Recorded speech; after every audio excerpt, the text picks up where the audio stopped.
kapatid, tuluyan na nga pong nakapasok sa bansa ang bagyong Josie kaninang madaling araw. Magkakaroon ba ito ng direktang epekto sa atin? Yan at iba pang mga update ihatid po sa atin ng ating weather Tito Alvin Pura na laging may panahon para sa iyo. Tito Alvin, good morning kapatid. Good morning, Mami Dibs, at good morning mga kapatid. Ulat panahon na po tayo. Kanina ngang alas 3 ng madaling araw, nakapasok sa ating area of responsibility itong bagyong may international name na Haishen. At yan po ay nabigyan ng local name na Josie. Ito nga pong bagyong Josie ay lumakas pa at ngayon ay nasa tropical storm category na ng Pag-asa na may taglay na lakas na hangin na nasa 65 km per hour malapit sa kanyang gitna at kung minsan may mga pagbugsong umaabot sa 80 km per hour. Ito po ay kumikilos, mahilagang kanluran sa bilis na 25 km per hour. At yan po ay huling namata ng Pag-asa sa layong 1,095 km east ng Eastern Visayas.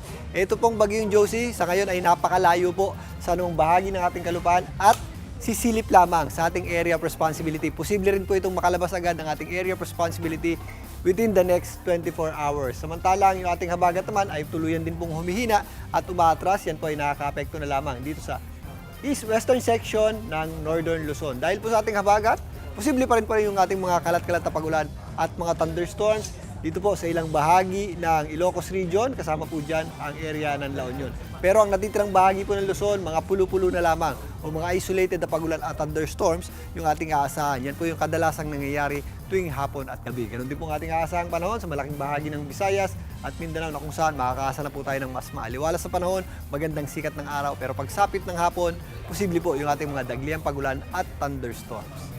Dito nga sa Metro Manila, nabawasan na po yung ating tsansa ng pag-ulan. Magiging maliwalas na po ang sikat ng araw, mainit sa tanghali at pagsapit po ng hapon, meron tayong mga dagliang pag-ulan at malalakas po yan kapag meron tayong thunderstorms. Again, mag-ingat po tayo kapag nakakaranas tayo ng thunderstorms dahil minsan may kasama po itong mga buhawi o pag-ulan ng yelo, yung tinatawag nating hail.